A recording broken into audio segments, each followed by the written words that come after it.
Life in the suburbs has always been ordinary, predictably so for a teenager like me. The monotony of high school, the routine family dinners, and the absolute stillness that comes after sundown.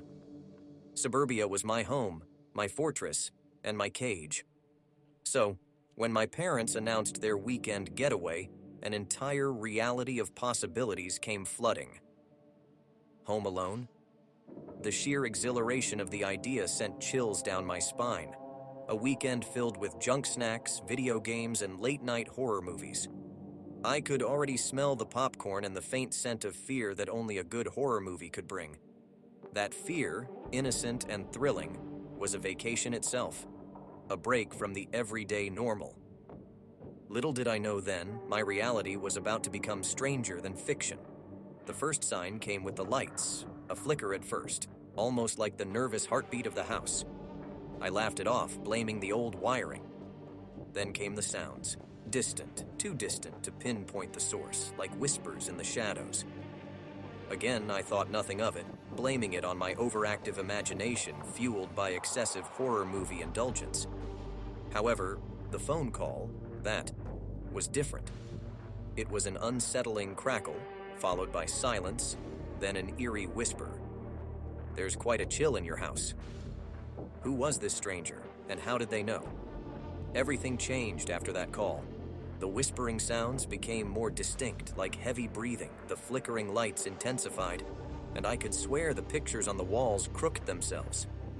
Attempting to call my parents to quell my rising fear proved pointless. The lines were mysteriously jammed, isolating me in my own terror-filled reality. The idea of sleep provided a small shred of comfort, a temporary escape. However, as I woke abruptly in the middle of the night, the chilling sight before me. A glass of water I distinctly remember setting down on the bedside table lay broken on the floor. The water frozen into an uncanny spider web of ice. There was now a definite, unending presence in our house. Driven by pure adrenaline, I decided to probe the horror, to put a face to this unseen terror. Claw marks scarred the doors, furniture upturned, a chilling wind circulated around the rooms despite the closed doors and windows. Something was very wrong. A strange sensation compelled me to turn around, and what I saw was horrifying. A spectral figure, much darker than anything I had ever seen. Panic took hold, and the desperate need to escape overwhelmed me. However, the windows and doors, my very escape routes, sealed themselves shut, trapping me inside with the entity. Cornered, I retreated into the depths of the basement, where an unknown room sent waves of dread coursing through me. The room was filled with old artifacts, relics of a home that now seemed ancient and strange. They told a tale of a gruesome tragedy that befell previous occupants of the house, a chilling tale of a malevolent entity tied to the house. Fight or die? The options were frighteningly clear. Using the knowledge disclosed by the hidden objects, I summoned every ounce of courage and confronted the entity, trying to persuade it to break the circle of torment. Hours passed, feeling like an eternity, until finally the first rays of sunrise sent the entity scampering away into retreat. When my parents returned, they found the house in a disturbing state of disarray. Oblivious to the paranormal terror, they attributed the chaos to my lack of responsibility. What could I say? Who would believe the tale I had to tell? Instead, I bore my secret alone, leaving my parents in their blissful ignorance. My fear lingers around me like a cloud, leaving me wondering, will it return? Or has the entity finally retreated for good? The uncertainty is torment itself. The fear of being left alone will haunt me, forever lurking in the shadows of the ordinary. I found myself unexpectedly alone for the entire weekend after my parents decided to go on an impromptu weekend trip. They'd left promptly, as if driven by an urgent whim, leaving me behind in our ancient, somewhat peculiar house surrounded by towering trees and shadows constructed by its jagged outline. The house, a gnarled relic of its former self, had plenty to say. Murmurs in silence, creaking of aged wood, a rickety attic that seemed to breathe on its own. Some thought it eerie, even haunted, but I'd always found it comforting. Its whispers held familiarity, and its shadows were companions on darker nights. With a cheesy pizza at my side and a horror movie playing on the TV, I settled down for the night, relieved at the prospect of a whole weekend of solitude. As the night crept in, I started hearing noises. The winds outside carried whispers. The floorboards below creaked as if tiptoed upon. The discordance of the old house didn't bother me much, it was almost expected, but the eerie persistence was unusual. The phone rang, its harsh trill echoing around the solitary house. "Is Jacob there?" a hoarse voice asked, almost a croak. Confused, I replied, "There's no one here by that name. You've got the wrong number," and hung up. What followed next was an unsettling series of strange events. Lights flickered erratically, items in my room vanished only to reappear untouched, and whispers huddled on the wind. I tried shaking off these eerie happenings as a figment of my imagination, fueled by the horror movie marathon. A call to a friend only resulted in laughter and dismissing my fears as a byproduct of being alone. The following night, the air within the house grew colder. Shadows danced in my peripheral vision, elusive specters that vanished the moment I turned. The whispers grew louder, a cacophony that seemed to bear a message. Despite my growing fear, I navigated the depths of the rickety attic, where I stumbled upon an unseen door. Behind it, I found a room, untouched by time, filled with antiquated artifacts and an ancient journal. The pages, gnarly and yellowed, spoke of the house's grim past and the curse it held. The house was haunted by a vengeful spirit, according to the diary, that came alive when the dwelling was solitary. A shiver crawled down my spine. I was the perfect target. Armed with enlightenment, I decided to face this spectral adversary. Reciting a ritual mentioned on the fading pages of the diary, I decided to break the curse. As I chanted, whispers crescendoed around me, morphing into pronounced voices, echoing through the dark corridors of the house. A faceless presence manifested itself, causing mayhem around the house, rattling furniture, an enraged storm within the confines of the haunted dwelling. Undeterred, I continued, my voice quivering, yet loud, promising to remember, to never forget the tale of the entity that roamed my home. The sunrise of Monday brought with it an unusual silence. The specter seemed mollified, subdued by my promise, leaving an almost peaceful calm that the house hadn't known before. My parents returned, oblivious to the spectral battle that had waged in their absence.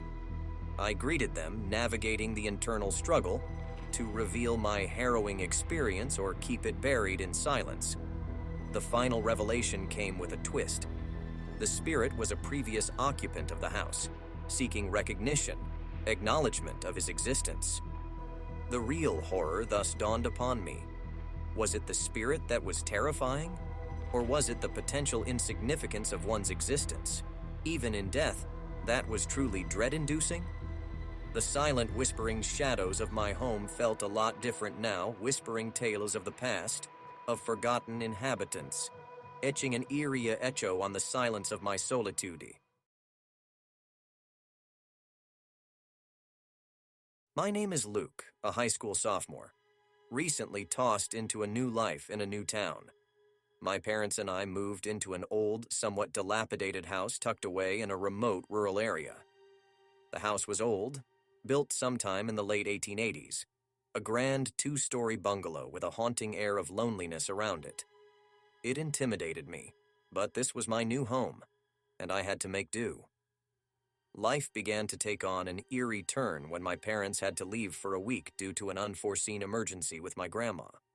And just like that, I was alone in an old house I barely knew.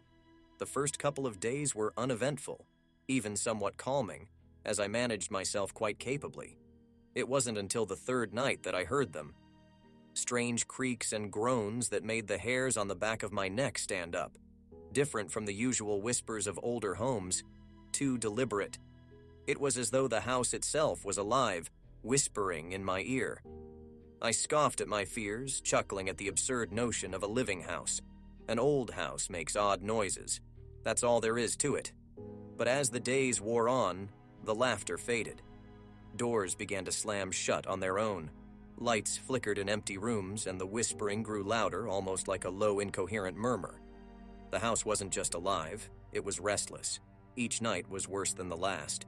Whispers turned into continuous syllables, doors not just closing, but slamming with a force that rattled the walls. My heart pounded in time with the flicker of the lights. I could not escape the growing fear that gripped me. I was living in a haunted house.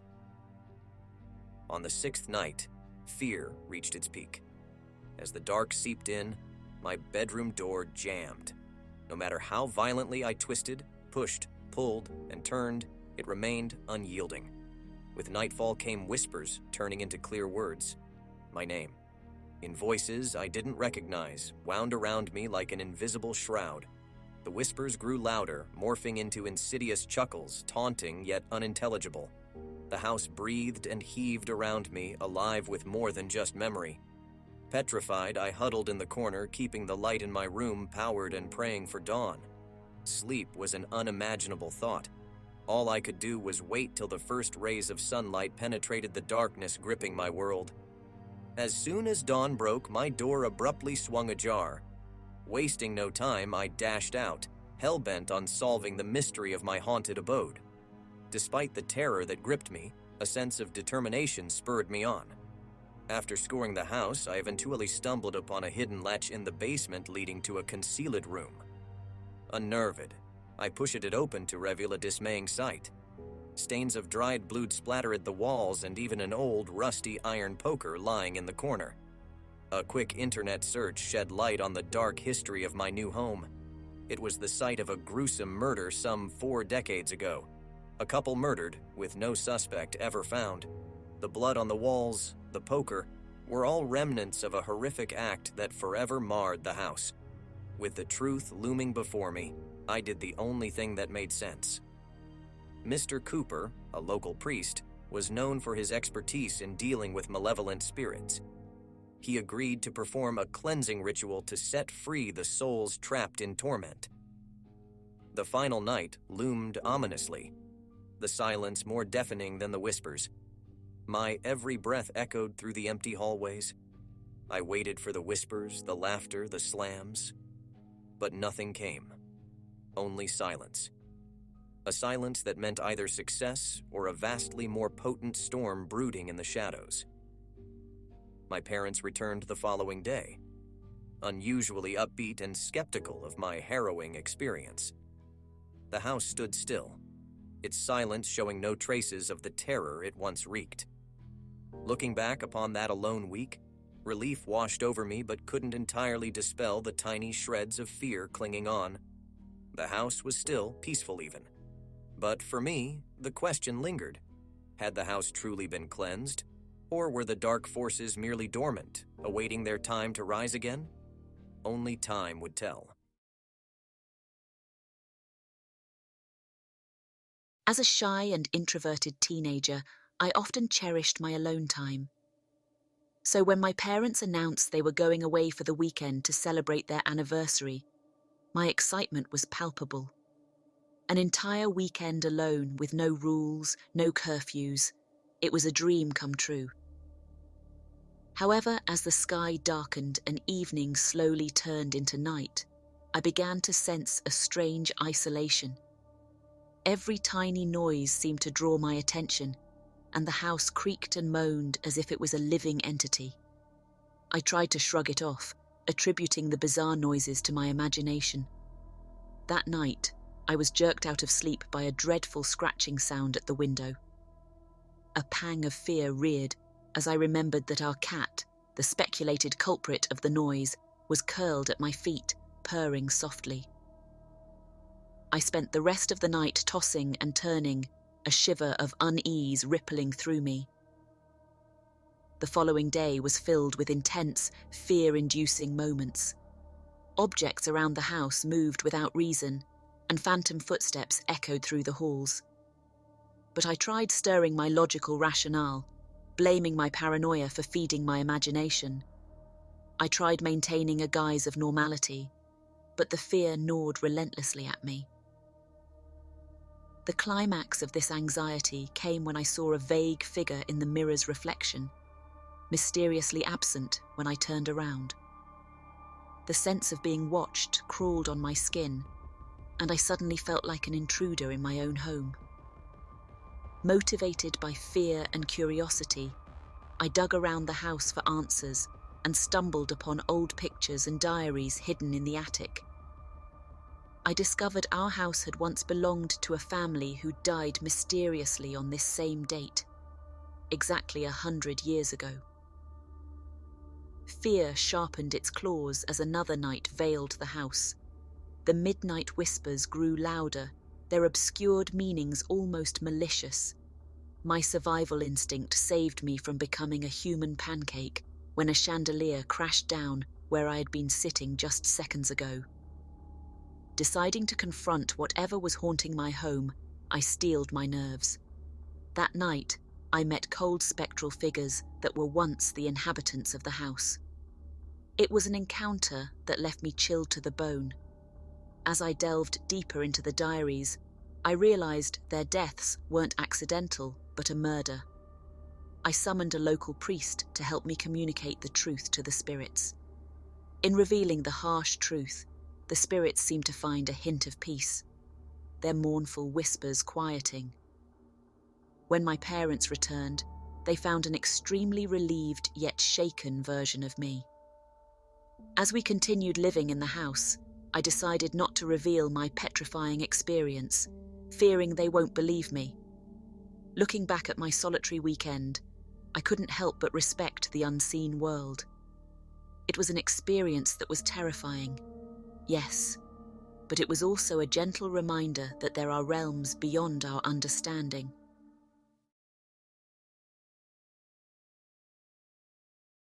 I stood in front of our two-story house, its facade aged by weather and dominated by a shingle roof that desperately needed mending. I had always found comfort in the quiet of our neighborhood, but today, the silence had an eerie undertone. The windows with peeling paint gazed down upon me, their hollow gaze sending a chill crawling down my spine. "You'll be all right, Alex?" my father asked, concern curling at the edges of his smile. I was 15, and this was the first weekend my parents would be leaving me home alone. "Yeah, Dad," I replied, forcing a smile, waving goodbye as they drove away. Our neighborhood had a story, an urban myth about a madman who once lived in our house.